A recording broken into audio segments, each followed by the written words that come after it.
colocávamos que na sucessão presidencial, o presidente militar João Batista Figueiredo não quis passar a faixa de presidente para o José Sarney. Claro, porque os militares acabaram de perder o comando do Executivo Federal, então houve assim uma forte oposição do ex-presidente, o general João Batista Figueiredo, em relação à posse do José Sarney. E nós falamos na nossa última aula, vamos colocar a projeção, tá? Para a gente poder acompanhar mais sistematicamente. E nós falamos na nossa última aula que esse processo de formação da República foi instituído a partir do governo de José Sarney. E nós falamos que o José Sarney, o passado político dele lá no Maranhão, estava ligado diretamente às forças políticas dos militares durante o chamado regime militar.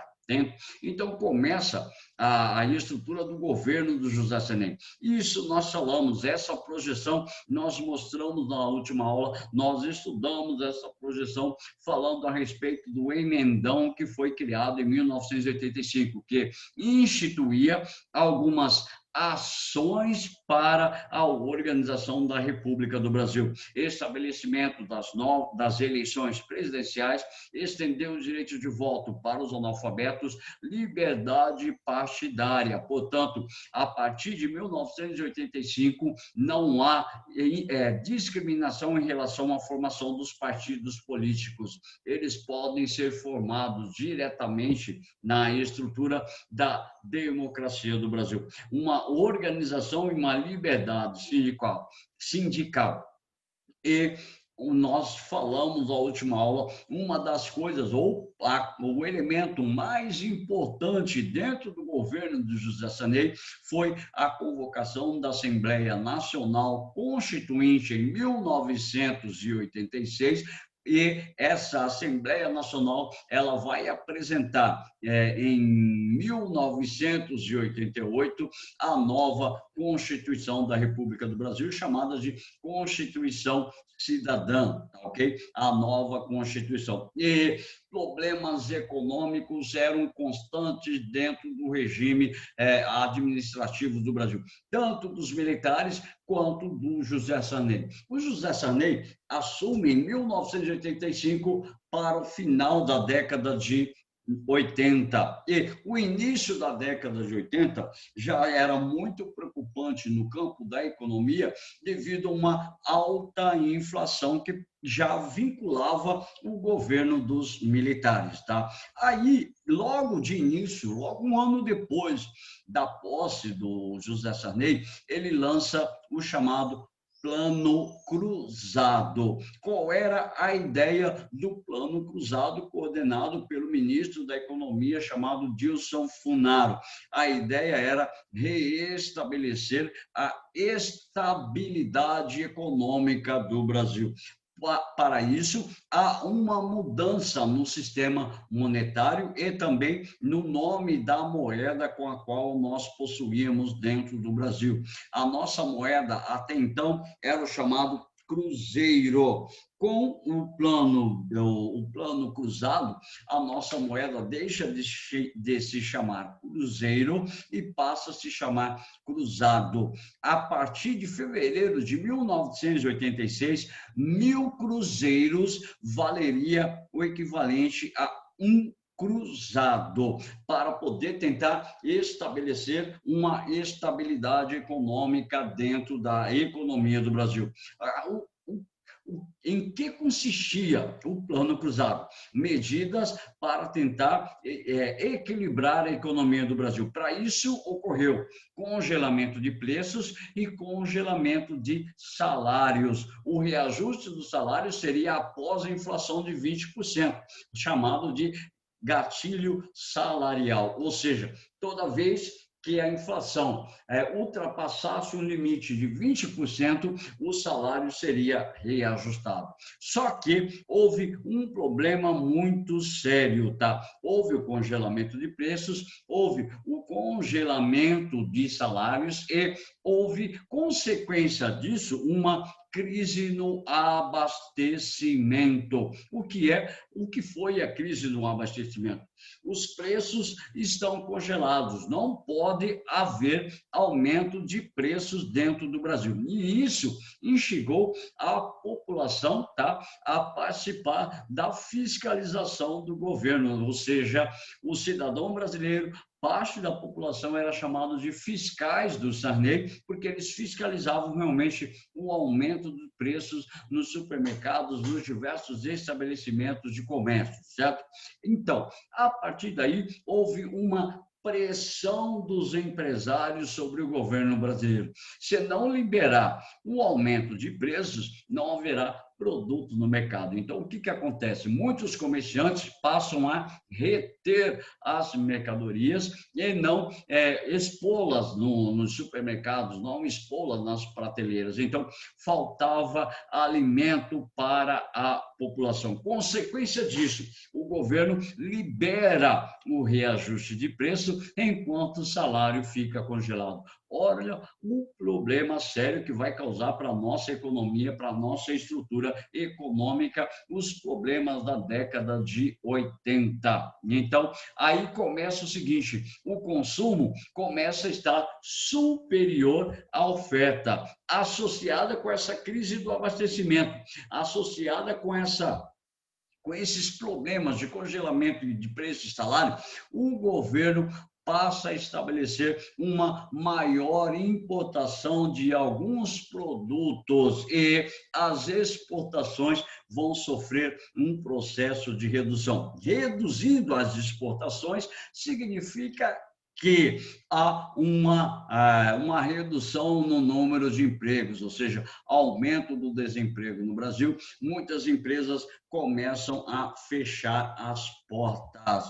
O governo brasileiro estabelece uma previsão para o processo de privatização de algumas empresas públicas dentro do Brasil, tá? A moratória da dívida externa ela tem uma relação de suspensão do pagamento dos juros, ou seja, decretar a moratória é decretar um não pagamento da minha dívida. Só que, por decretar a moratória em relação à dívida externa, em relação aos bancos internacionais, nós suspendemos o pagamento dos juros. Eu vou pagar a dívida. Portanto, eu não aceito pagar os juros. Então, o Brasil ficou visto com grande desconfiança no mercado internacional. Em novembro de 1986, foi liberada a primeira eleição direta para governadores e deputados dentro do Brasil, pós-1985. O PMDB saiu vitorioso, tá? Por quê? Ele saiu vitorioso devido à implantação do Plano Cruzado. Como a implantação estava ainda no seu processo de início, e no início tudo era mil maravilhas, tudo era mil flores e tudo mais, a população vota nos candidatos do PMDB. Portanto, 22 governadores do Brasil eram do PMDB e 54% dos deputados na Assembleia Legislativa eram do PMDB. Foi assim, a farra do PMDB na estrutura política do Brasil na década de 80. Consequências da explosão da crise econômica dentro do Brasil, certo? Essa explosão da crise econômica dentro do Brasil levou à formulação de um segundo plano econômico para tentar conter a crise econômica dentro do Brasil. Primeiro foi o Plano Cruzado, substituindo o Cruzeiro pelo Cruzado. Agora, o segundo Plano Cruzado estabelece a criação do chamado Cruzado Novo. Em novembro novembro de 1986. Olha só, o primeiro plano foi em fevereiro de 86. No mesmo ano, tá? Novembro de 86, um novo plano para tentar conter a inflação, para você ver a situação como nós estávamos na década de 80. Então, liberação parcial do congelamento dos preços e salários, aumento de 80% no valor dos automóveis. Olha o absurdo de aumento que foi reestabelecido com a liberação do fim do congelamento de preços. Então, aumento da tarifa pública, luz, correio, telefone, água e assim sucessivamente. A população viveu um período de grande insatisfação, viveu um período de grande intensidade nas carências da própria população. O salário não era suficiente para atender ou suprir as necessidades básicas da população. E ainda tem aumento de impostos do cigarro e das bebidas alcoólicas dentro do Brasil. Um retorno constante da inflação. O ministro Wilson Funaro é demitido do cargo de ministro da Economia e passam a estabelecer uma nova visão a respeito da estrutura da economia do Brasil. Em fevereiro de 87, o deputado federal Ulisses Guimarães, que era do PMDB, passa a instalar a Assembleia Nacional Constituinte. Portanto, Ulisses Guimarães era o presidente nacional da Assembleia Constituinte para a elaboração de uma nova Constituição. Não tendo mais o que fazer a respeito da economia, não tendo mais o que fazer a respeito da crise econômica que se instalou no Brasil, em junho de 1987, praticamente um ano e meio depois do Plano Cruzado, tá? Do primeiro Plano Cruzado, lá em junho de 1987, o ministro da Economia era o senhor chamado Bresser Pereira. Então, a partir de junho de 87, foi instituído o chamado Plano Bresser. E o Plano Bresser estava ligado diretamente à estrutura para conter novamente a inflação dentro do Brasil. Houve novamente, olha a situação. Então, quando havia problema econômico dentro do Brasil na década de 80, o presidente ou o ministro da Economia decretava congelamento de preços e salários, ou seja, a população já estava cansada de ter o salário congelado, já estava cansada de ver essa cena de congelamento de preços e salários, ou seja, um novo congelamento de preços e salário, aumento de impostos novamente. Então, quem paga pelo processo da crise econômica é sempre a população. Então, nós temos o fim dos reajustes dos salários automáticos. Agora, o salário não seria reajustado conforme o índice da inflação, seria reajustado, Deus sabe lá quando. E o presidente passa a retomar relações com o FMI, decretando o fim da moratória, ou seja, a partir daí começa uma renegociação a respeito da dívida externa que o Brasil tinha em relação ao Fundo Monetário Internacional. Tá?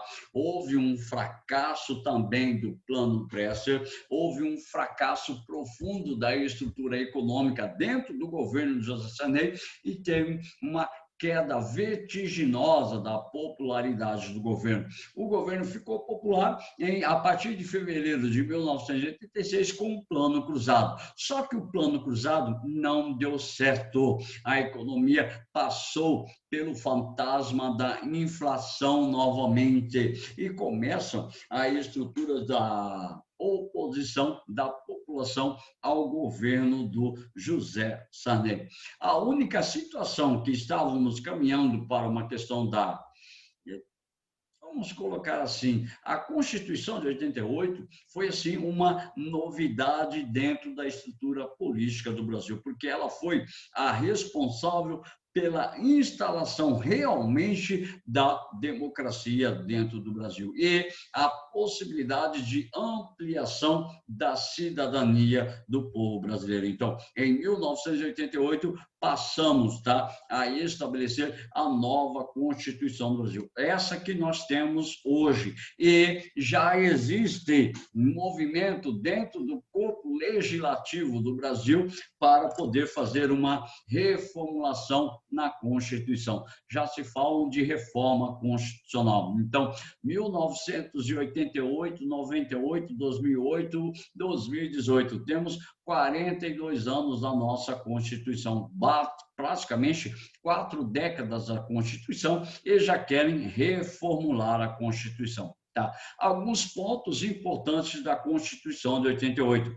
Eleições diretas e secretas em todo o nível municipal, estadual e federal. Então, o voto é direto, o voto é secreto. Você vota diretamente no seu candidato a presidente, a governador, a vereador. E é secreto. Ninguém tem o direito de saber em quem você votou. Então, basicamente, essa é a condição. E o cargo de presidente da República passa de 5 anos para 4 anos, a partir da eleição dos próximos presidentes da República. Porém, o governo do José Sarney foi estabelecido ainda em 5 anos. Tá? Depois, a partir de Fernando Collor de Mello, passam a ser 4 anos e eleições em 2 turnos. E também a aprovação da reeleição para todos os níveis, tá? Seja executivo federal, seja estadual, seja municipal.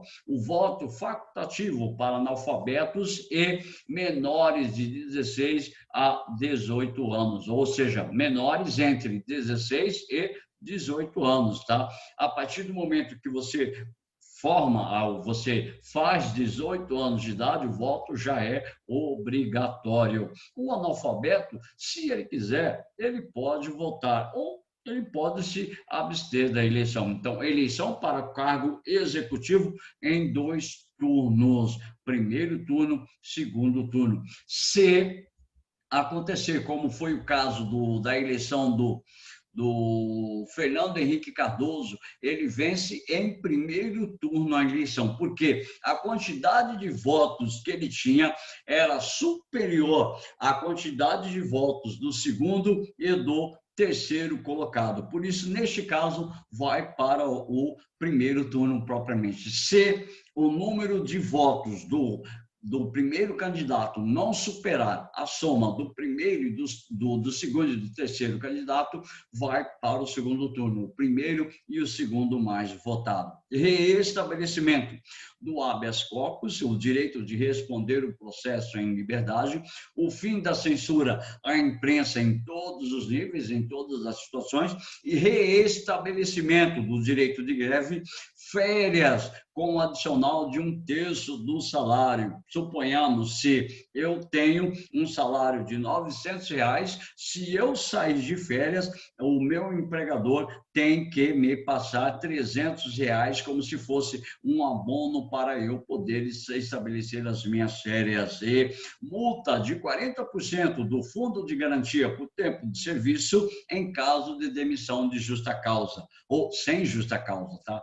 Se, por exemplo, eu sou mandado embora do colégio Alexander Fleming sem nenhum motivo plausível, o colégio tem que pagar para mim 40% da multa que é depositada a respeito do Fundo de Garantia de Tempo de Serviço. Se, por exemplo, eu cometer alguma falta grave, se eu desrespeitar um superior meu, se eu desrespeitar os meus alunos, eu sou demitido, chamada pela justa causa. Portanto, eu não tenho direito de receber o meu FGTS, vai ficar retido durante 3 anos. Praticamente, eu perco a utilidade do meu fundo de garantia por tempo de serviço. Para as mulheres, uma outra seguridade, licença maternidade de 120 dias. E o pai tem direito a 4 dias. Quando a mulher dá à luz, ela tem direito a 4 meses de licença maternidade. O homem, somente 4 dias para ficar com o filho dele recém-nascido. Veja só a seguinte situação. E o seguro-desemprego. Eu, por exemplo, eu sou funcionário do colégio Alexander Fleming. Se eu sou demitido, eu entro com um processo chamado de aquisição do seguro-desemprego. É um valor pago pelo governo federal até o momento que eu conseguir um novo emprego. Na verdade, são 5 parcelas, 4 ou 5 parcelas que são estipuladas pelo Ministério do Trabalho para ser pago pelo Instituto Nacional de Seguridade Social. Certo? Aí vem assim, o racismo é introduzido como crime inafiançável. Desde que nós temos a Constituição de 1988, nós já temos severas punições para o crime de racismo, embora não seja praticamente praticado na sua essência como tal, esse crime ele já é reconhecido como crime inafiançável, ou seja, não há fiança, você vai cumprir a pena até o final, certo? Essa é a ideia, algumas ideias da Constituição de 1988. E a década de 80 também é recheada de movimentos sociais. E vocês, eu falo categoricamente, porque eu sei que o professor de sociologia já trabalhou com vocês a questão dos movimentos sociais, começam a surgir diversos movimentos sociais no Brasil, tá? Inclusive o movimento ambientalista, o movimento do MST, tá? Na década de 80 começa a ganhar forças. E na região da Amazônia, nós temos a figura do chamado Chico Mendes, tá? Que era um sindicalista pró-defesa do meio ambiente, pró-defesa da Amazônia. Em 1988, após pedir proteção policial, ele foi morto por assassinos de aluguel, tá? Sob um mando, aliás, os assassinos de aluguel foram contratados pelos fazendeiros Dali Alves da Silva e Darcy Alves Ferreira. Esses 2 fazendeiros contrataram um matador de aluguel para poder assassinar o Chico Mendes. Por que assassinaram o Chico Mendes? Porque ele era representante dos seringueiros da região da Amazônia e denunciou o desmatamento cometido por muitos fazendeiros na região.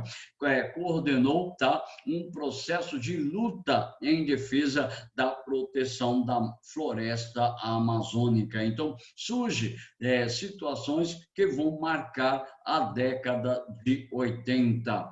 Não tendo mais solução, em 1989, um novo plano econômico é estabelecido dentro do Brasil.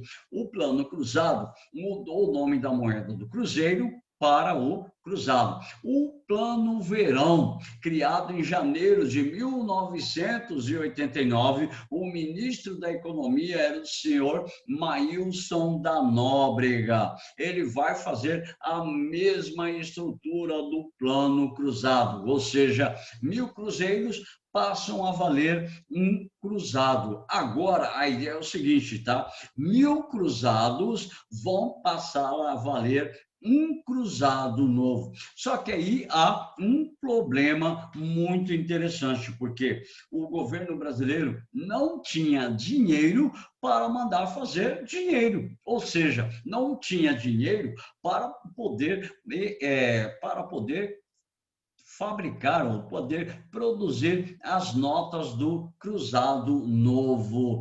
Prestem bem atenção. Se você tem alguém na sua família que gosta de colecionar cédulas antigas, pega uma cédula de cruzado novo na década de 80. Você vai ver a situação interessantíssima que, como o governo brasileiro não tinha dinheiro para mandar confeccionar as cédulas de cruzado novo, tá? Passou-se a informação para os bancos. Os bancos deveriam mandar fazer carimbos e essas cédulas seriam carimbadas com novos valores, ou seja, 1.000 cruzados, 10 cruzados, 20 cruzados, 50 cruzados, 100 cruzados, receberiam o carimbo de cruzado novo, as cédulas do cruzado sendo carimbadas como cruzado novo, porque o Brasil passava uma gravíssima crise econômica. Para você ter uma ideia, dá uma olhada nesse número aqui na projeção. Em 1989, a inflação chegou a 1.782%. Só para você ter um nível de comparação, a inflação projetada para 2020 está na casa dos 6,7% e nós já estamos achando muito. Eu me lembro que lá em 1989, era menino ainda, era molequinho ainda, mas eu tinha 100 cruzeiros, eu era praticamente um cara rico, aliás, 100 cruzados, tá? 100 cruzados. Eu tinha 100 cruzados. Esse dinheiro eu estava guardando para comprar uma bicicleta. Como a bicicleta custava mais de 100 cruzados, o meu dinheirinho foi guardando. Quando chegou no final do ano, tá? Quando chegou no final do ano, que eu queria comprar essa minha bicicleta, que custava, se eu não me engano, 200 cruzados, tá? Isso, no início do ano ela custava 210 cruzados, vamos colocar este número. No final do ano, ela já passou a custar 1.780 cruzados, ou seja, moral da história, eu fiquei sem a minha bicicleta porque eu não consegui juntar dinheiro suficiente para poder comprá-la. Então, com a introdução do Plano Verão, nós temos novo congelamento de preços, novo congelamento de salários e, a partir daí, o governo passa a abrir as portas da nossa economia para o capital estrangeiro. As empresas multinacionais não tardaram a se instalar dentro do Brasil. E isso vai gerar uma insatisfação popular tremenda. Tá? A população estava com precariedades econômicas, com níveis de desemprego alto, com problemas do consumo, tá? Uma crise inflacionária gigantesca estabelecia a estrutura econômica dentro do Brasil. Vocês nasceram numa década praticamente de estabilidade econômica dentro do Brasil, se comparar com a década de 80. Por isso, muitos historiadores, muitos pensadores, muitos sociólogos colocam como a década de 80, colocam a década de 80 como a chamada a década perdida. Por que a década perdida? A década de 80 foi uma década muito complicada para a estrutura da população brasileira. Saída do regime militar, entrada num processo de redemocratização, só com crise econômica, crise política e crise social que se instala dentro do Brasil. Tá? Em 1989, portanto, teríamos eleições diretas para presidente. Primeira eleição direta para presidente depois do regime militar. A ideia era estabelecer a aprovação direta de um candidato para o cargo de presidência da República. Só para você ter uma noção, na primeira eleição direta após o regime militar, foram cerca de 22 candidatos à presidência da República. Você tem noção o que são 22 candidatos à República? Os principais candidatos eram Fernando Collor de Mello, que saiu eleito, que disputou, foi para o segundo turno com o Lula, o Ulisses Guimarães, Leonel Brizola, Roberto Freire, Aureliano Chaves, Fernando Afif, Paulo Maluf, novamente candidato à presidência do Brasil, Mário Covas e Enéas Carneiro, o professor Enéas Carneiro, do Partido da Renovação Operária Nacional. Enéas Carneiro, um grande nome do pensamento sociológico também dentro do Brasil, certo? Então, esses candidatos foram os principais candidatos à presidência da República do Brasil. lembre-se sempre que essa crise econômica, essa estrutura econômica que nós estávamos vivendo, está dentro do contexto da Guerra Fria, tá? Está dentro desse contexto de estabelecimento da bipolarização internacional. E o Brasil acaba estando ao lado dos Estados Unidos. Só que, a partir da década de 90, nós temos uma mudança dentro do sistema político internacional. Nós temos 1989, 1990, o fim da chamada Guerra Fria, o fim da União Soviética e o reestabelecimento da chamada multipolarização da economia mundial. Nós temos ainda a instalação daquilo que nós chamamos de neoliberalismo no mundo contemporâneo. E, a partir daí, nós temos a disputa política dentro do Brasil no segundo turno, onde nós temos, de um lado, o Fernando Collor de Mello encabeçando o Partido da Renovação Nacional, do outro lado, o sindicalista e ex-deputado federal Luiz Inácio Lula da Silva, do Partido dos Trabalhadores.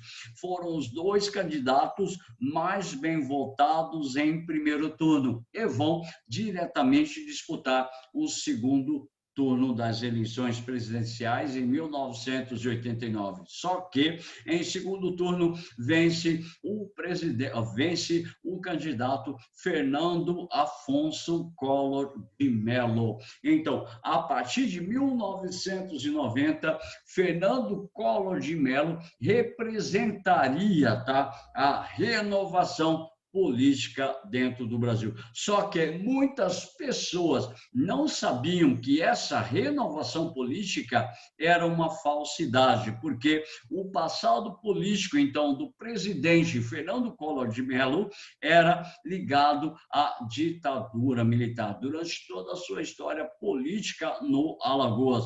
E o discurso de muitos políticos, e até dos assessores da campanha dele, é que o Fernando Collor representaria o novo, Fernando Collor representaria o moderno. Mas parte da população brasileira não sabia desse passado ligado ao regime militar, tanto do pai, tanto do avô, quanto do próprio Fernando Collor de Mello. E ele se dizia o chamado caçador de Marajá. A imprensa, tá? A mídia estabeleceu uma imagem ideal do presidente Fernando Collor de Mello, como se ele fosse um esportista, como se ele praticasse Cooper, a corrida, como se ele praticasse karatê, como se ele fosse uma pessoa praticamente de hábitos saudáveis. E a ideia era acabar com funcionários fantasma dentro do governo, acabar com o excesso de gastos indevidos dentro do governo brasileiro. Então, a primeira medida que toma em relação à economia, já depois de empossado o presidente, em março de 1990, ele institui o chamado Plano Collor, a partir da ministra da Economia, Zélia Cardoso de Mello. Novamente, nós temos uma mudança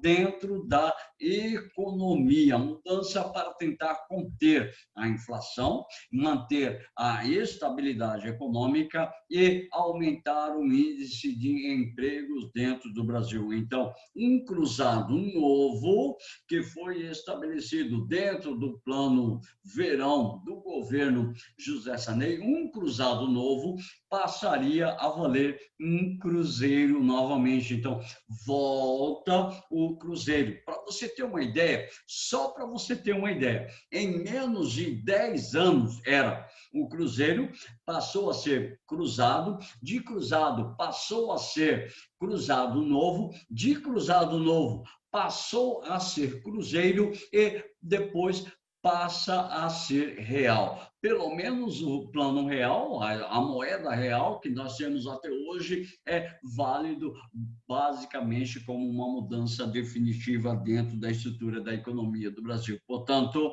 um cruzado novo passaria a valer um cruzeiro. E os investimentos da população brasileira, investimentos, caderneta de poupança, fundos e tudo mais que eram estabelecidos pela população brasileira foram confiscados pelo presidente da República. Qual era a alegação do confisco dos ativos financeiros da população brasileira? É que o governo brasileiro ia pegar esse dinheiro da população, ia usar esse dinheiro para resolver os problemas econômicos da estrutura do governo brasileiro e iria devolver depois de 12 meses em 10 ou 12 parcelas para a população. É claro que seria corrigido por alguma margem de juro a pessoa ia receber em relação a isso. Só que muitas pessoas até hoje, muitas pessoas não receberam, tá,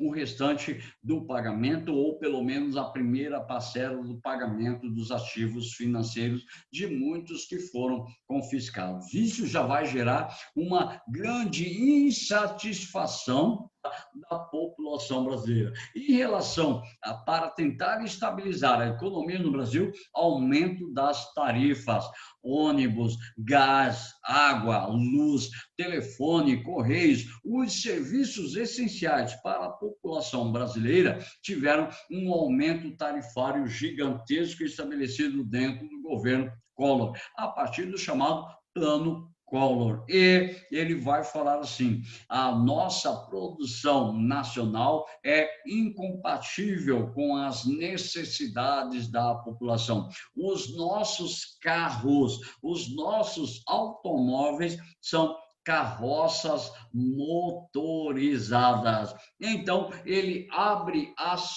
portas para a importação. Ficava mais barato você comprar produtos importados do que produtos nacionais. Isso falando também de automóveis e outros tipos de produtos importados. E isso vai gerar um problema muito sério na indústria nacional. O fechamento de muitas fábricas, o fechamento de muitas empresas e a demissão massiva de muitos funcionários e vai gerar um grande aumento de desemprego dentro do Brasil. E ele vai ser o primeiro presidente do Brasil a estabelecer a adoção do chamado neoliberalismo, que foi criado pelo presidente norte-americano na década de 80, Ronald Reagan, pela ex-primeira ministra da Inglaterra, a Margaret Thatcher, e ex-representante da República da Alemanha, Helmut Kohl. Tá? Esses três indivíduos, esses três representantes de Estado, foram os responsáveis pela implantação do neoliberalismo na Europa e na América. Consequência disso, a adoção do modelo neoliberal dentro do Brasil. Então, a ideia era reduzir gastos públicos, reduzir salários, aposentadorias e ação dos projetos sociais. O objetivo era a queda da inflação por meio da redução do consumo. Olha a ideia, resultado, houve uma redução do consumo, redução da produção, aumento do desemprego e, consequentemente, as falências de muitas fábricas, de muitas empresas, de muitos estabelecimentos comerciais dentro do Brasil, porque iria priorizar o mercado internacional em detrimento ao mercado internacional em detrimento ao mercado nacional. Então, isso gera diversos problemas para a economia do Brasil. E ainda o problema dos escândalos dentro do governo do ex-presidente Fernando Collor. Só um pouquinho.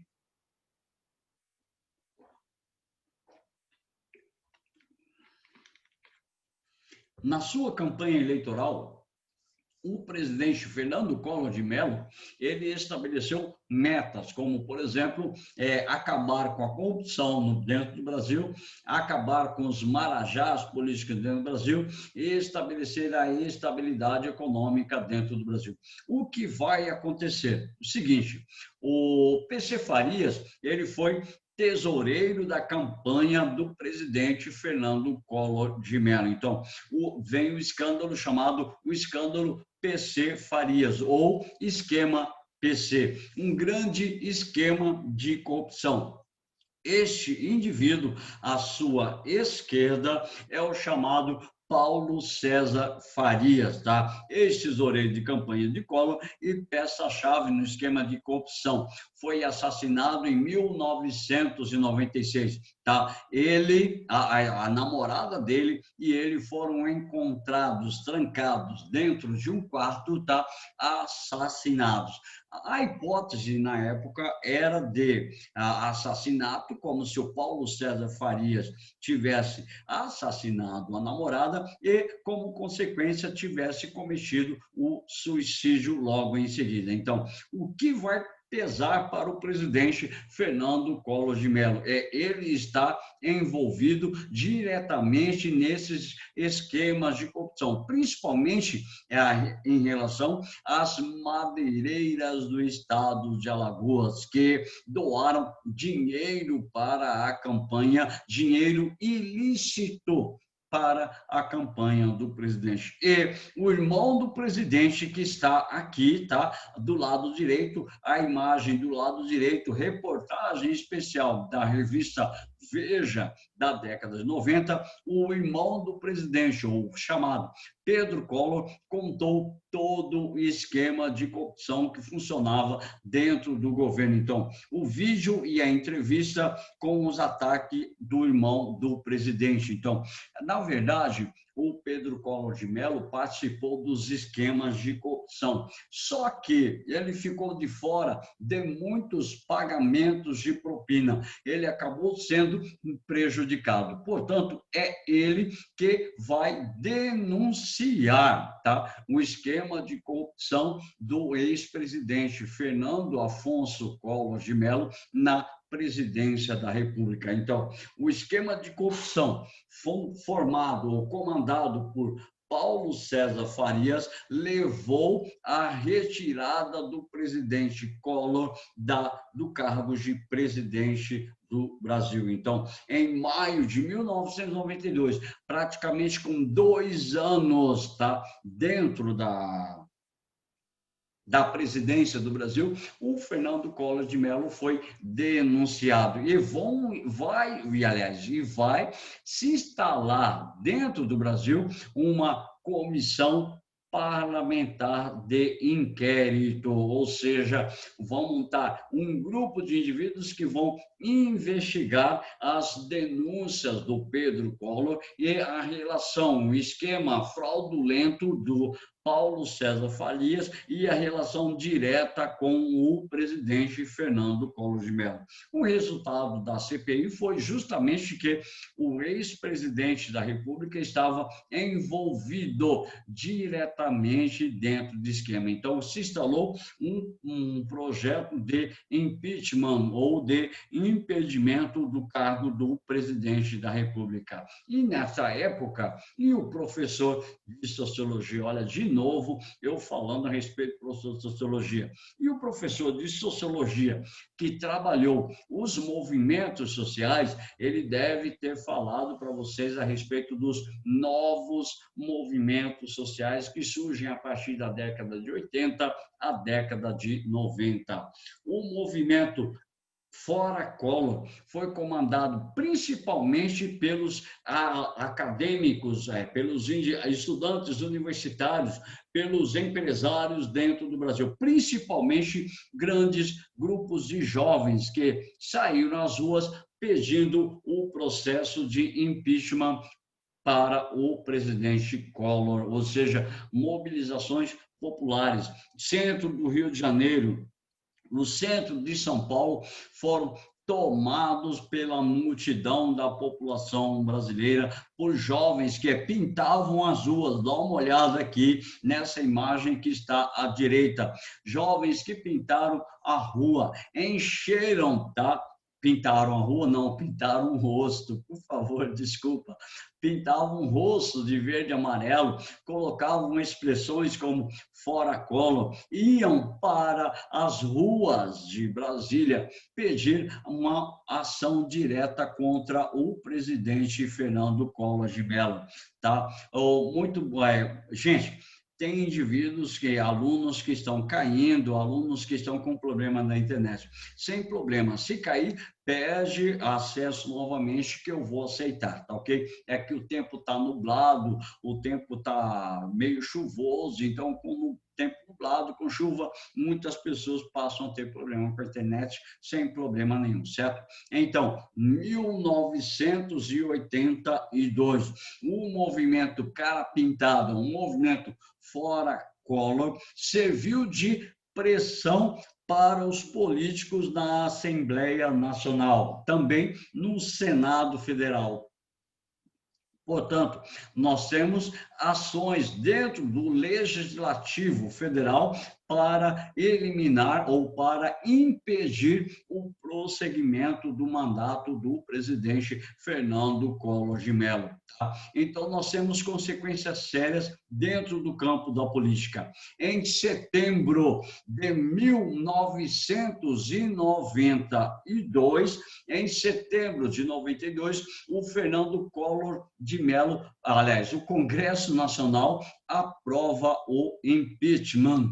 Para quem não sabe o que é impeachment, é o impedimento do presidente, do governador, do prefeito de continuar na administração pública. Portanto, o Fernando Collor de Mello sai do cargo de presidente da República e assume o vice-presidente que era do PMDB, chamado Itamar Franco. Portanto, nós temos essas relações dentro da estrutura política do Brasil. Então, o Fernando Collor de Mello, ele é obrigado a deixar a presidência da República, tá? Ele renuncia. O Fernando Collor de Mello renuncia, só que ele tem seus direitos políticos suspensos por 8 anos. Como assim, professor? De 1992 até até o ano 2000, o presidente Collor não poderia concorrer, tá? Não poderia concorrer a nenhum cargo público dentro do Brasil. Não poderia concorrer nem para vereador. Então, ele vai perder os seus direitos políticos por cerca de aproximadamente 8 anos. Então, ele cai e assume o governo do Brasil o então vice-presidente Itamar Franco, tá ok? Dentro dessas possibilidades, então, o presidente Fernando Collor de Mello é afastado da presidência. E a revista Veja não poderia deixar de cobrir o grande evento político, o grande evento histórico da população brasileira. Então, assim, a revolução que derrubou Collor, estourou a quadrilha que tomou o Planalto, o que muda no Brasil de Itamar Franco. Então, o governo de Fernando Collor, que era promissor, dá uma olhada nessa imagem à esquerda. O governo Collor, que era promissor, em 1999, que iniciou a todo vapor no início da década de 90, que estabelece uma tentativa de superação das crises que estavam ocorrendo dentro do Brasil, principalmente a crise econômica, em 1992, acaba na lama. Por que acaba na lama? Escândalos de corrupção, escândalos de desvio de dinheiro, escândalos de má utilização da estrutura pública. E ele acaba sendo denunciado pelo próprio irmão e ele sofre o processo de impeachment em 92. Só que ele tenta renunciar tá? Ele renuncia e ele não teria os direitos políticos perdidos. Só que o Congresso Nacional amplia, tá, a perda dos direitos políticos. Ele renunciou antes para manter os seus direitos políticos dentro da estrutura do Brasil. Só que o Congresso Nacional amplia a perda desses direitos políticos pelo então presidente Fernando Collor de Mello por 8 anos. E olha só a situação. Foi comprovado participação nos esquemas, foi comprovado desvio de dinheiro, foi comprovado a má administração dos recursos públicos do Brasil e, quando ele volta no ano 2000, eleições para o cargo executivo, legislativo federal, e ele ganha para senador da República em Alagoas, ou seja, ele acaba que não muda muita coisa, ele acaba participando da estrutura política do Brasil no estado de Alagoas, depois dos 8 anos que ele ficou proibido, tá, de concorrer a qualquer cargo público, ele volta e vence as eleições pelo estado de Alagoas.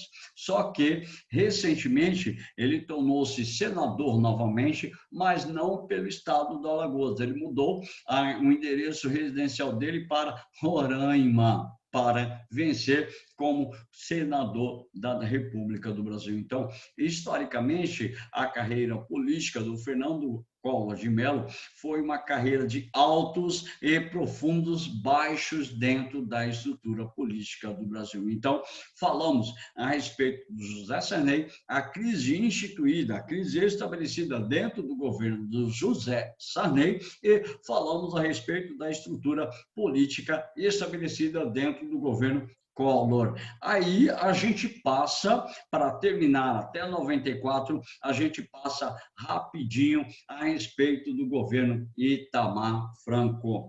Fernando Collor de Mello é impedido, Fernando Collor de Mello passa para o processo de impeachment, perde os seus direitos políticos, o vice-presidente da República assume com os poderes máximos de presidente da República do Brasil. A ideia era que o Itamar Franco foi um presidente discreto e com um passado chamado de honesto.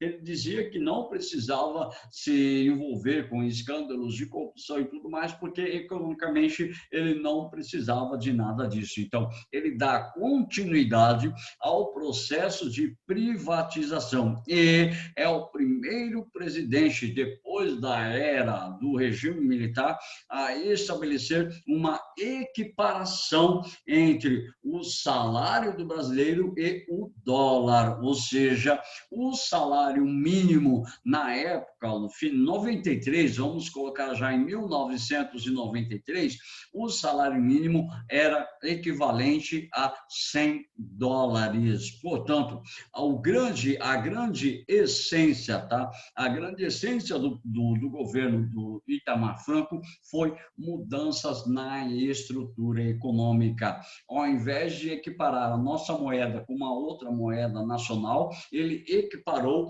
a nossa moeda com a moeda internacional. Tanto é que depois nós vamos falar rapidinho do chamado Plano Real, que vai passar a estabelecer a estabilidade econômica dentro do Brasil. Então, ele contou com diversas dificuldades econômicas herdadas ainda do governo José Sarney. A inflação média por mês, para você ter uma noção, por mês era de 40%. É uma meta, um número absurdo em relação à postura dentro da economia de um país. E em abril de 1993, foi estabelecido um plebiscito dentro da estrutura do Brasil para saber se a população queria que o Brasil fosse uma monarquia parlamentar, se o Brasil fosse uma república parlamentar ou uma república presidencialista. Venceu, é claro, por influência da política dentro do Brasil, venceu a República presidencialista. Então, o poder passa a ser atribuído pelo presidente Itamar Franco, de forma a representar a nossa república.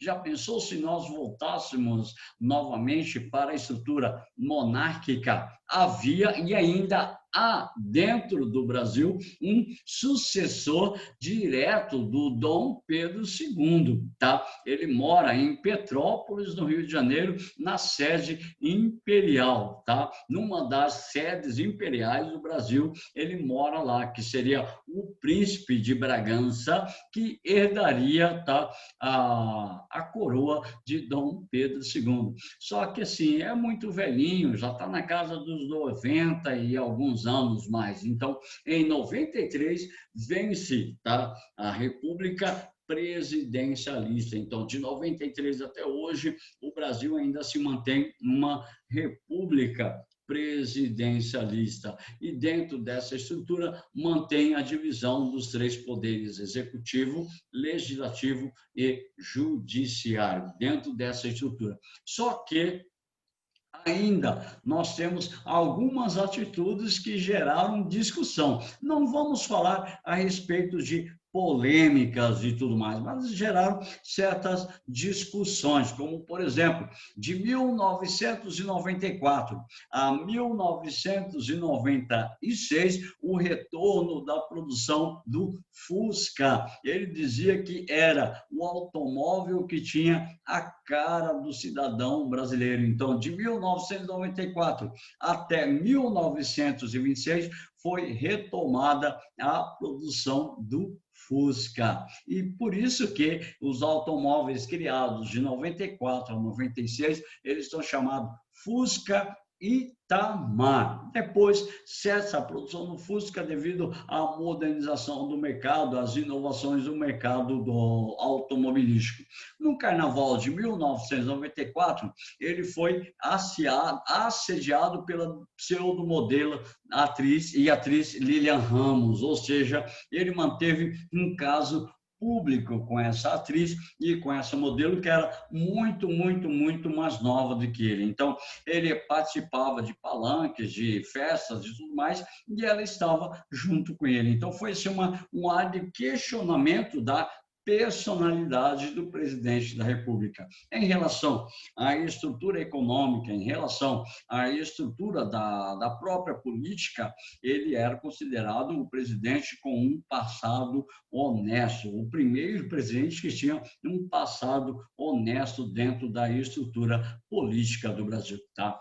Em 1993, agosto de 1993, assume o cargo de ministro da Fazenda, o então Fernando Henrique Cardoso, tá ok? Os chamados, sociólogo, o sociólogo Fernando Henrique Cardoso, ou seja, aquela mesma ideia, eu vou pegar os cruzeiros que já estão defasados, eu vou pegar a ideia do cruzeiro que já está numa instabilidade econômica, então, 1.000 cruzeiros passaria a valer um cruzeiro real e criou-se a unidade real de valor, ou seja, a chamada URV. Como funcionava a unidade real de valor?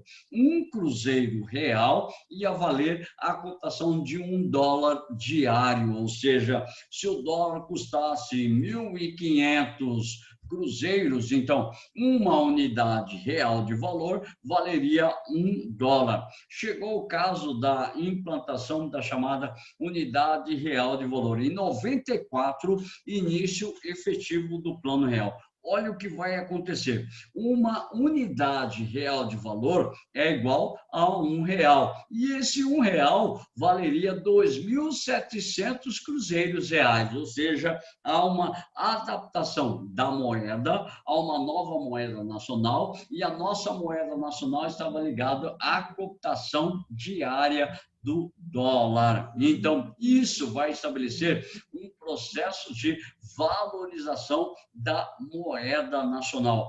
pela primeira vez na história, uma moeda do Brasil, uma moeda nacional, vai valer mais do que um dólar. Para a época da transição da moeda do Cruzeiro Real para o real, 95 centavos de real eram necessários para comprar um dólar. Para você ver a grande força da economia norte-americana, hoje nós, para podermos comprar um dólar, são necessários R$ 5,66, a cotação de ontem que eu acompanhei. Então, essas mudanças, essas possibilidades de mudanças dentro da economia tornam-se mais evidentes dentro da estrutura do Plano Real. E o Plano Real vai trazer uma estabilidade para a economia nacional. Portanto, há uma redução de custos de produtos importados, ou seja, se eu tenho a minha moeda, por exemplo, se um carro importado custa 20 mil dólares, olha a ideia, se fosse em Cruzeiro Real, valeria muito mais de 100 mil cruzeiros reais, ou seja, a possibilidade de equiparação, por exemplo, o automóvel 20 mil dólares, cada dólar vale R$ 1. Então, ficaria muito mais fácil de eu poder consumir um artigo importado. Então, 20 mil dólares, 20 mil reais. 10 mil dólares, 10 mil reais. Isso possibilitou, tá, um grande aumento no consumo brasileiro, de produtos importados e também de produtos nacionais. Isso dá um poder de compra muito grande para a população brasileira. E esse poder de compra, ele vai estar ligado diretamente à capacidade de desenvolvimento econômico da estrutura econômica do país, ou seja, vai dar uma tão sonhada estabilidade para a nossa economia. Nós temos, então, uma modernização tecnológica, nós temos, então, uma estabilidade econômica, e isso vai permitir uma ampla popularidade do governo. Os índices de aceitação do governo foram lá em cima. A população passou a consumir. E o índice de desemprego passa a diminuir, porque eu tenho uma população que está consumindo, eu tenho que ter fábricas que estejam produzindo. Então, tudo aquilo que é produzido é consumido pela população brasileira. E dentro dessa ideia, dentro dessa lógica de desenvolvimento da economia, tá? O Fernando Henrique Cardoso vai sair candidato à presidência em 1994. Resultado disso tudo, tá? Resultado disso tudo. Ele vai ser eleito presidente do Brasil em primeiro turno. O candidato que vai disputar com ele, o principal candidato, tá, que vai disputar com ele, nós tivemos vários outros candidatos. Quem vai ficar em segundo lugar é o Luiz Inácio da Silva novamente. Então, a segunda eleição que o Lula perde em relação ao cargo de presidente da República. Primeiro para o Collor, depois para o Fernando Henrique Cardoso e depois vai perder novamente para o Fernando Henrique Cardoso em segundo turno, lá no ano de 1998. Certo? Então, nós temos essas situações dentro da estrutura do governo brasileiro. E eu posso, tá, afirmar categoricamente que essas mudanças foram sentidas pela população brasileira, porque eu vivi, tá? Eu vivi a década de 80, eu vivi a década de 90, tá? Principalmente a década de 90 inteira eu vivi. Eu tinha máximo de menos que a idade de vocês. Eu passei a estabelecer o conhecimento acerca disso tudo. E eu já trabalhava na década de 90, portanto, eu senti essas mudanças na economia, eu senti, como a gente fala, essas mudanças no bolso, no meu bolso, ou seja, seja a própria condição de emprego, geração de empregos, desenvolvimento da economia. Então, o brasileiro passou a ser um cidadão mais contente com os planos econômicos dentro do Brasil. Então, de 1993 para cá, a moeda é o real. E nós conseguimos, tá? Com muito sufoco, com muito trabalho, com muitos gastos, com muitas tensões políticas, nós conseguimos manter uma certa estabilidade econômica. Se você acredita que está ruim, mas já foi pior, tá? Para aqueles, por exemplo, os pais de vocês, os avós de vocês, tá? Que viveram intensamente a década de 80 e 90, eles podem contribuir ainda mais com essa visão. Pergunte para os seus pais, para os seus avós, como era a situação da economia no Brasil, década de 80, década de 90. E faz uma pergunta muito interessante: como ficou a estrutura econômica do Brasil pós-implantação do Plano Real? Mudou? Não mudou? O que melhorou? O que piorou? Então, nós temos dentro dessa estrutura, basicamente, a reorganização da economia dentro do Brasil. E dentro dessas condições, nós temos, então, uma reestruturação do governo brasileiro, certo? Então, basicamente, essa era a nossa aula de hoje. Mas para você ver as situações rapidinho, mostrando alguns detalhezinhos rapidinho para a gente poder encerrar. Diz assim: lá em 1946 a 1956, quando assume o Getúlio Vargas, a inflação estava na casa dos 10, 12%.